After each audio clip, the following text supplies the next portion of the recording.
नमस्कार, न्यूज 24 मध्य प्रदेश छत्तीसगढ़ देख रहे हैं आप। मैं हूं आपके साथ ऐश्वर्या दुबे और शुरुआत करते हैं बुलेटिन की। पूरे छत्तीसगढ़ की खबर आपको दिखाएंगे और शुरुआत सबसे पहले रायपुर की खबर से करते हैं, जहां राष्ट्रीय आदिवासी नृत्य महोत्सव का आज समापन होगा। 3 दिवसीय इस महोत्सव का आज समापन है, तीसरा दिन है। आज शाम 6 बजे से समापन कार्यक्रम की शुरुआत होगी। झारखंड के मुख्यमंत्री हेमंत सोरेन इसमें मुख्य अतिथि होंगे।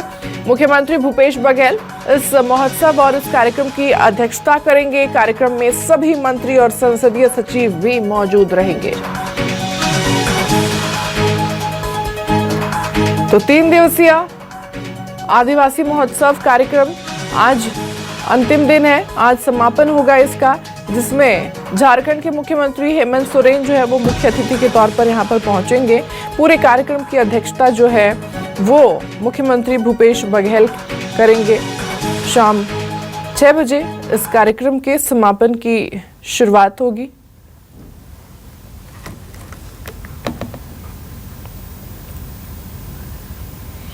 तो राष्ट्रीय आदिवासी नृत्य महोत्सव का आज समापन होगा। बता दें कि 3 दिवसीय इस महोत्सव का आज ये समापन कार्यक्रम आयोजित किया जाएगा, जिसकी अध्यक्षता खुद मुख्यमंत्री भूपेश बघेल करेंगे। और यहाँ पर मुख्य अतिथि के तौर पर झारखंड के मुख्यमंत्री हेमंत सोरेन यहाँ पहुंचने वाले हैं। शाम 6 बजे समापन कार्यक्रम की शुरुआत होगी।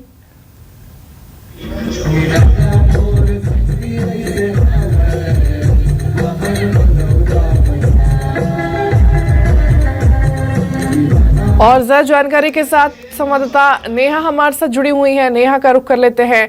नेहा, छत्तीसगढ़ आदिवासी नृत्य महोत्सव का जो समापन वाला दिन है और बताया जा रहा है कि आज मुख्य अतिथि जो होंगे वो झारखंड के मुख्यमंत्री हेमंत सोरेन होंगे।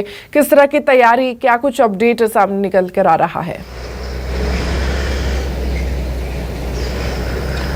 बिल्कुल, देखिए, जो ये 3 दिनों से आदिवासी नृत्य महोत्सव चल रहा है उसका आज समापन कार्यक्रम है और इसमें खास तौर से मुख्य अतिथि के रूप में शामिल होने के लिए झारखंड के मुख्यमंत्री हेमंत सोरेन जो है वो यहाँ पर पहुँचने वाले हैं। फिलहाल उनका जो शेड्यूल है वो जारी नहीं किया गया है, लेकिन आज समापन कार्यक्रम जो है वो शाम 6 बजे है, तो यहाँ पर जो है वो उनकी वहाँ पे वो शामिल हो सकते हैं। वहीं मुख्यमंत्री भूपेश बघेल पूरे समापन कार्यक्रम की अध्यक्षता करेंगे। छत्तीसगढ़ के तमाम जो कैबिनेट मंत्री हैं, संसदीय मंत्री, वो भी जो है वो इसमें शामिल होंगे। तो इस तरीके से आज समापन होगा। और जो राष्ट्रीय आदिवासी नृत्य महोत्सव में शामिल होने के लिए अलग अलग देशों के जो कलाकार यहाँ पर पहुँचे हुए हैं, उनको जो है पुरस्कार वितरण भी यहाँ पर किया जाएगा। 3 बेस्ट परफॉर्मेंस करने वाले नृत्य की टीम को जो है वो यहाँ पर पुरस्कार वितरण किया जाएगा। इसके अलावा जो है अन्य तमाम जो कलाकार हैं, पूरे देश भर से 28 राज्यों के कलाकार हैं और 9 देशों के आदिवासी कलाकार हैं, उनको भी जो है यहाँ पर पुरस्कार दिया जाएगा। तो इस तरीके का आज शाम 6 बजे का राष्ट्रीय आदिवासी नृत्य महोत्सव के समापन का कार्यक्रम यहाँ पर रखा गया है। इस पूरे 3 दिनों में जो है बहुत ही आदिवासी नृत्यों की बहुत ही मनमोहक प्रस्तुतियाँ इन कलाकारों ने दी है। और हर साल जो है जब से मुख्यमंत्री भूपेश बघेल की सरकार बनी है और हर साल इस तरीके का नृत्य महोत्सव आयोजन यहाँ पर कराया जाता है। तो इस बार भी जो है ये आयोजन सफलतापूर्वक जो है वो आज इसका जो है वो समापन होगा। और ख़ास तौर से इसमें शामिल इसके पूरे इंतज़ाम की यदि हम बात करते हैं, क्योंकि ये बहुत बड़े राष्ट्रीय स्तर पर होने वाला नृत्य महोत्सव है, लाखों की संख्या में दर्शक पहुंचते हैं, तो इसके लिए भी जो है वो पूरा इंतज़ाम वहाँ पर लोगों के, दर्शकों के लिए भी जो है पूरा इंतज़ाम वहाँ पर किया गया है। जो भी VIP मोमेंट्स होंगे उसकी सुरक्षा के इंतज़ाम भी जो है वहाँ पर किए गए हैं। तो इस तरीके से आज ये समापन कार्यक्रम शाम 6 बजे। ठीक है नेहा, ठीक है, बने रहिए, आगे भी लगातार अपडेट सबसे लेते रहेंगे। इस बीच एक और बड़ी जानकारी सामने निकल कर आ रही है, जहां छत्तीसगढ़ में धान खरीदी का महाअभियान जारी है। अब तक 14,158 मीट्रिक टन धान की खरीदी हो चुकी है और इस साल 110 लाख मीट्रिक टन धान खरीदी का अनुमान जताया जा रहा है। बता दें कि प्रदेश में 31 जनवरी तक धान खरीदी अभियान जारी रहेगा और इस साल 2,03,000 नए किसानों ने भी पंजीयन कराया है।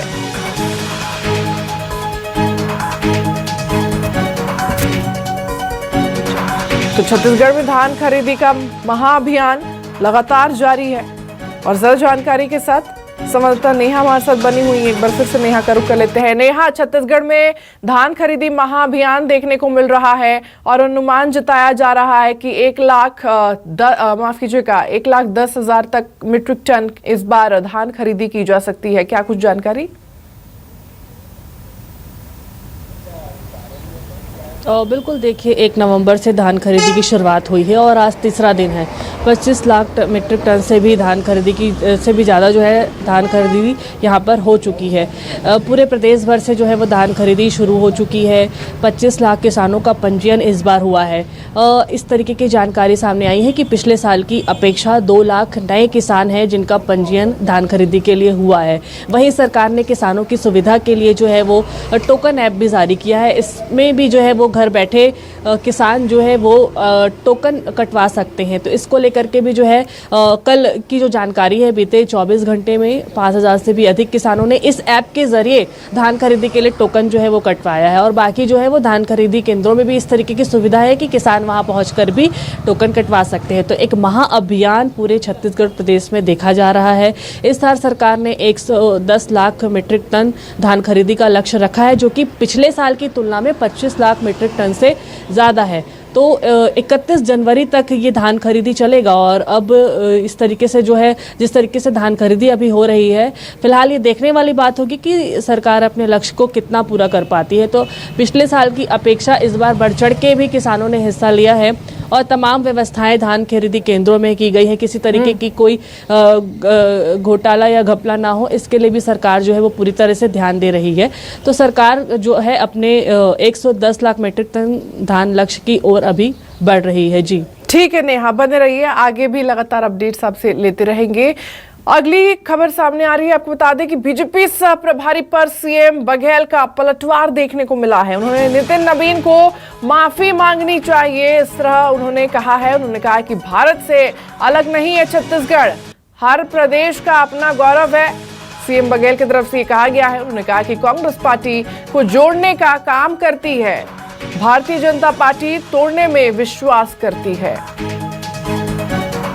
तो बीजेपी सह प्रभारी पर सीएम बघेल का यहां पर पलटवार देखने को मिल रहा है। उनकी तरफ से कहा गया है कि हर प्रदेश का अपना गौरव है और कांग्रेस पार्टी सबको जोड़ने का काम करती है, लेकिन बीजेपी जो है वो तोड़ने में विश्वास रखती है। रायपुर से बड़ी खबर सामने आ रही है, जहां बता दें कि छत्तीसगढ़ महतारी की प्रतिमा लगाने पर सियासत तेज होती जा रही है। बीजेपी के सह प्रभारी नितिन नवीन का बड़ा बयान सामने निकल कर आ रहा है, जहां नितिन नवीन ने प्रदेश सरकार पर निशाना साधा है। छत्तीसगढ़ महतारी की मूर्ति लगाने से क्या फायदा जब प्रदेश की महिलाएं सुरक्षित नहीं है। बीजेपी के आरोपों पर कांग्रेस का भी पलटवार देखने को मिला। आपको बता दें कि कैबिनेट मंत्री अमरजीत भगत का भी बयान सामने आया है। उन्होंने कहा कि छत्तीसगढ़ में कानून व्यवस्था बीजेपी शासित राज्य से बेहतर है। बीजेपी को महिला सुरक्षा पर बात करने का हक नहीं है। आदिवासी आरक्षण को लेकर भी बीजेपी पर निशाना साधा गया है। मूर्ति लगाने से क्या होगा? जो महिलाएं यहाँ पर हैं उनके साथ तो आप विश्वासघात कर रहे हैं, और मूर्ति किसका लगाएंगे? मूर्ति लगाने से क्या महिलाओं का सम्मान बच जाएगा क्या? महिलाओं के साथ जो शराबबंदी के कारण जो परेशानी पैदा हो रही है, लगातार महिलाओं का उत्पीड़न हो रहा है, उससे बच जाएगा क्या? प्रधानमंत्री जी से पूछते हैं, कभी गृह मंत्री जी से पूछते हैं कि देश में महिला सुरक्षा के लिए क्या काम हो रहा है। छत्तीसगढ़ पूरी तरह से महफूज है, यहाँ कोई भी अपराध करके बच नहीं सकता। यहाँ अगर कहीं अपराध हुआ है तो अपराधी पकड़े गए हैं, जेल के सलाखों के पीछे भेजे गए हैं। तो ये केवल बातों से नहीं चलता है, कुछ करके भी दिखाना पड़ता है। और ज्यादा जानकारी के साथ संवाददाता नेहा हमारे साथ बनी हुई है। नेहा का रुख कर लेते हैं एक बार फिर से। नेहा, छत्तीसगढ़ महतारी प्रतिमा लगाने को लेकर के देखिए सियासत तेज होती जा रही है, दोनों तरफ से वार पलटवार यहां पर देखने को मिल रहा है।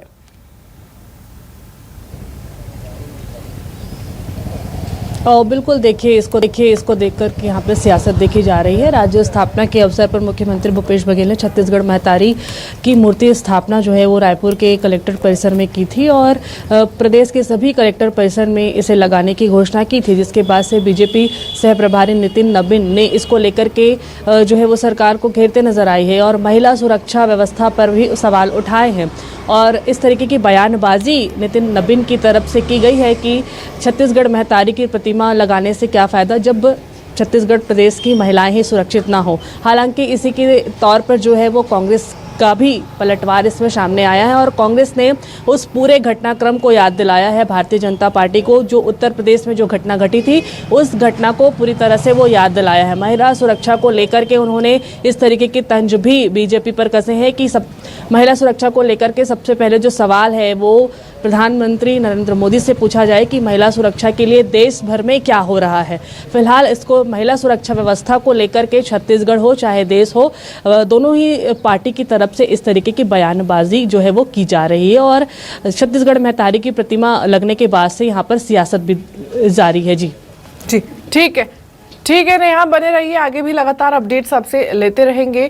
चलिए अगली खबर की ओर आगे बढ़ते हैं। बता दें महतारी हुंकार रैली को लेकर के आपको बता दें कि बुधवार को छत्तीसगढ़ महिला मोर्चा की बड़ी बैठक हुई जिसमें पूर्व सीएम रमन सिंह, बीजेपी के सब प्रभारी नितिन नबीन, प्रदेश अध्यक्ष अरुण साव और महिला मोर्चा की अध्यक्ष शालिनी राजपूत समेत कई आला नेता यहां मौजूद रहे। 11 नवंबर को बिलासपुर में प्रस्तावित महतारी हुंकार रैली की रणनीति को लेकर बैठक में विस्तार से चर्चा हुई और इस दौरान भारतीय जनता पार्टी महिला मोर्चा ने हुंकार रैली पोस्टर का विमोचन किया। पोस्टर का टैगलाइन माताओं बहनों की हुंकार, गद्दी छोड़ो सरकार रखा गया है। पोस्टर में महिला उत्पीड़न से लेकर यौन अपराध का जिक्र किया गया है, जिसके अलावा शराब की होम डिलीवरी, कमीशन खोरी और माताओं बहनों को कर्ज माफी के वादे का भी जिक्र है। शराब की सेवा कर रही है सरकार, शराब की नदियां बहा रही है सरकार और इसके कारण से राज्य में आपराधिक घटनाएं बढ़ी है, अपराध बढ़ा है, महिलाओं पर अत्याचार अनाचार की घटनाएं बढ़ी है और इन सारे मुद्दों को लेकर महिला मोर्चा एक बड़ा प्रदर्शन करने जा रही है। उसी की तैयारी के दृष्टि से आज की यह बैठक हुई है। बैठक में उस आंदोलन को सफल बनाने की बातचीत, योजना, रणनीति बनी है। खबर बलौदाबाजार से है जहां छात्रों का आंदोलन जो है वो खत्म हो चुका है। बीएमओ ने छात्रों को मनाने में कामयाबी हासिल कर ली। बता दें कि शिक्षक की कमी के खिलाफ प्रदर्शन कर रहे थे छात्र। लिखित आश्वासन के बाद छात्र ने अपना धरना खत्म किया। तो ये दो तस्वीरें आपको दिखा रहे हैं, एक तरफ जहां किस तरह से पहले छात्र जो थे आंदोलन कर रहे थे और दूसरी तरफ छात्रों को मना लिया गया और उनका अब ये आंदोलन जो है, प्रदर्शन जो है वो खत्म हो चुका है। तो शिक्षकों की कमी के खिलाफ यहाँ पर छात्रों का ये गुस्सा जो है वो देखने को मिल रहा था। उनका ये आंदोलन शिक्षकों की कमी के कारण देखने को मिल रहा था। फिलहाल रुकेंगे एक छोटे से ब्रेक के लिए, जल्द हाजिर होंगे।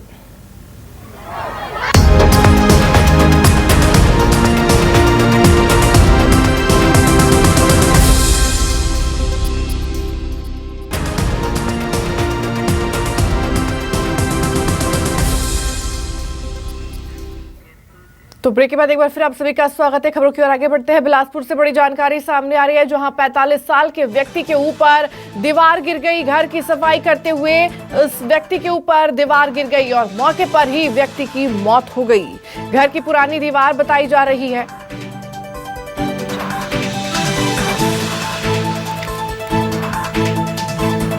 तो घर की सफाई करते वक्त ये दीवार गिर गई। आपको बता दें कि घर की जो दीवार थी वो काफी पुरानी हो गई थी और सफाई करने के दौरान ही 45 साल के व्यक्ति पर ये दीवार गिर गई और उसकी मौके पे ही मौत हो गई। खबर बिलासपुर से जहां दो लोगों का ग्रामीणों ने जुलूस निकाला है। गोमांस ले जा रहे थे ये दोनों लोग। बता दें कि ग्रामीणों ने इनका जुलूस निकाला। गाय काटकर मांस निकाले का आरोप इनके ऊपर लगा है। जुलूस निकालने के बाद पुलिस को इन्हें सौंप दिया गया। चकरबाठा थाना क्षेत्र के गांव का पूरा मामला बताया जा रहा है जहां इन दो आरोपियों का ग्रामीणों ने जुलूस निकाला। गोमांस ले जाते हुए पकड़े गए थे, जिसके बाद से इनका जुलूस निकाला गया और फिर ग्रामीणों ने इन्हें पुलिस को सौंप दिया। कल मॉर्निंग में चकरभाटा थाना में दो व्यक्तियों के संबंध में ये रिपोर्ट प्राप्त हुई थी कि उनके द्वारा गौमांस बेचा जा रहा है चकरभाटा बस्ती में। करीब 40-50 लोग थाने आए थे इनको साथ लेकर और एक बोरी में काफ़ी बड़ी मात्रा में 40 किलो के आसपास गौमांस भी प्राप्त था। साथ में वेटनरी डॉक्टर को बुलाकर इसकी तस्दीक कराई गई, जो कि गौमांस इसमें पाया गया। उसके बाद अपराध इसमें पंजीबद्ध करके दोनों को जेल दाखिल किया गया है। कांकेर से बड़ी खबर सामने आ रही है, जहां कांकेर में 2 अलग अलग जगह पर अजगर मिलने से हड़कंप मच गया है। बताया जा रहा है कि आरईएस ऑफिस के पास जहां 10 फीट लंबा अजगर मिला, वहीं एक पेट्रोल पंप के पास 3 फीट लंबा अजगर मिला, जिसके बाद दोनों को पकड़कर जंगल में ले जाकर छोड़ा गया।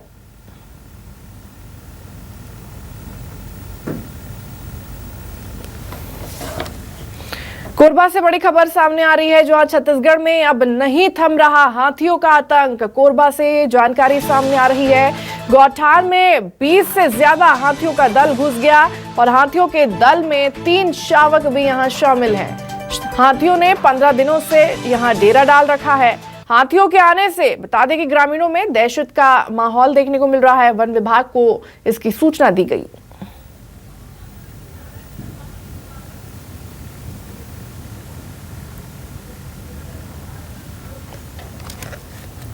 बालोद से खबर सामने आ रही है, बता दें कि खेत में बम मिलने से आसपास के इलाके में हड़कंप मच गया है। किसानों को खेत में 2 पैरा बम यहां पर मिले हैं। ग्रामीणों ने पुलिस को इसकी सूचना दी। तो बालोद में खेत में बम मिलने से हड़कंप मच गया। किसानों ने इसकी सूचना तुरंत पुलिस को दे दी। पैरा बम बताया जा रहा है।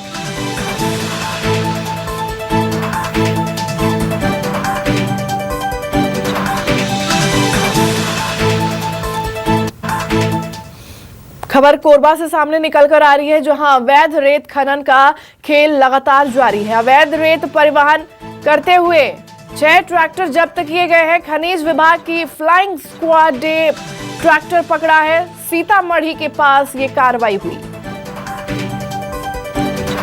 तो अवैध रेत खनन का खेल लगातार यहां पर देखने को मिल रहा है और अवैध रेत परिवहन करते हुए बता दें कि 6 ट्रैक्टर को यहां पर पुलिस ने जब्त किया है। खनिज विभाग की फ्लाइंग स्क्वाड ने यहां पर ट्रैक्टरों को पकड़ा है।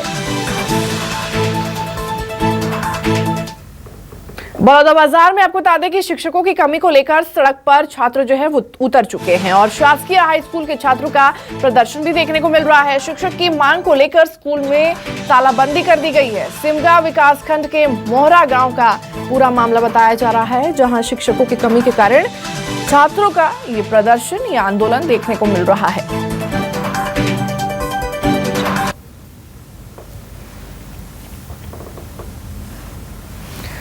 तो छात्र जो है वो प्रदर्शन कर रहे हैं, उनके अंदर गुस्सा देखने को मिल रहा है। शिक्षकों की कमी को लेकर के उनका ये गुस्सा यहां देखने को मिल रहा है।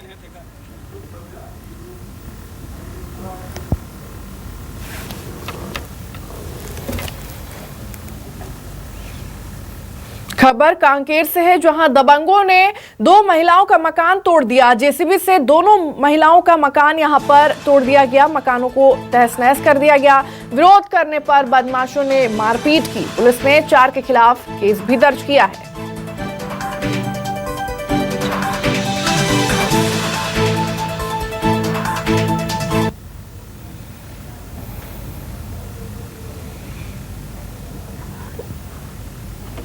तो दबंगों ने आपको बता दें कि 2 महिलाओं का यहां पर घर जो है वो तोड़ दिया। जेसीबी की मदद से 2 महिलाओं का घर यहां पर ध्वस्त कर दिया गया।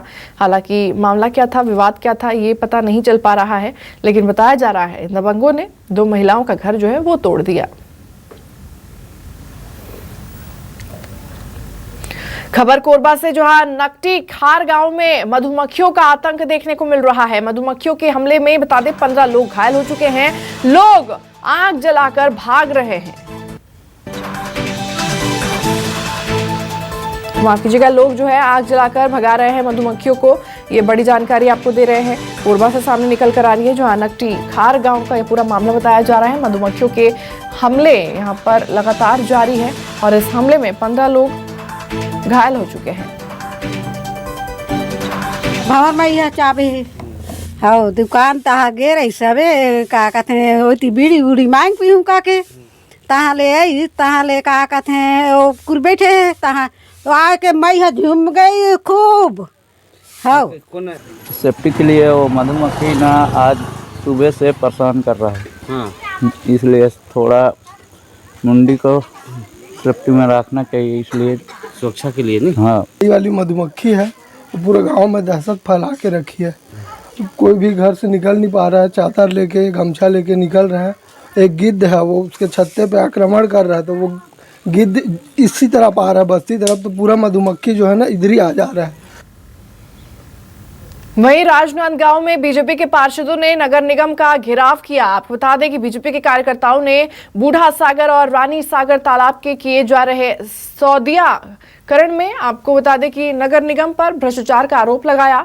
कार्यकर्ताओं का कहना है कि 25 अगस्त को सामान्य सभा की बैठक में भ्रष्टाचार में लिप्त अधिकारी कर्मचारी के खिलाफ कार्रवाई की मांग की गई थी, लेकिन भ्रष्टाचारियों पर अभी भी कार्रवाई नहीं की गई है। आप सबको याद होगा कि भाजपा पार्षद दल लगातार जब जब इस मामले को उठाती है तब फाइल एक कदम आगे बढ़ता है। और इसी तरह से जो है सामान्य सभा हुआ था हमारा, जिसमें 17वां विषय था, 25 अगस्त को सामान्य सभा हुआ था। 17वां विषय था बूढ़ा सागर सौंदर्यीकरण में जो भ्रष्टाचार हुआ, इसको सदन ने सर्वसम्मति से स्वीकार किया था कि इसमें भारी मात्रा में भ्रष्टाचार हुआ है। सर्वसम्मति से पहली बार नगर निगम में भ्रष्टाचार को स्वीकार किया गया। साथ ही ये भी प्रस्ताव पास किया गया है कि उसमें संलिप्त सभी अधिकारियों के खिलाफ और कार्रवाई की जाए, उनके विरुद्ध FIR दर्ज की जाए। तो फिलहाल के लिए मेरे साथ इस खास बुलेटिन में बस इतना ही। मध्य प्रदेश और छत्तीसगढ़ की तमाम बड़ी खबरों के लिए देखते रहिए News 24 मध्य प्रदेश छत्तीसगढ़।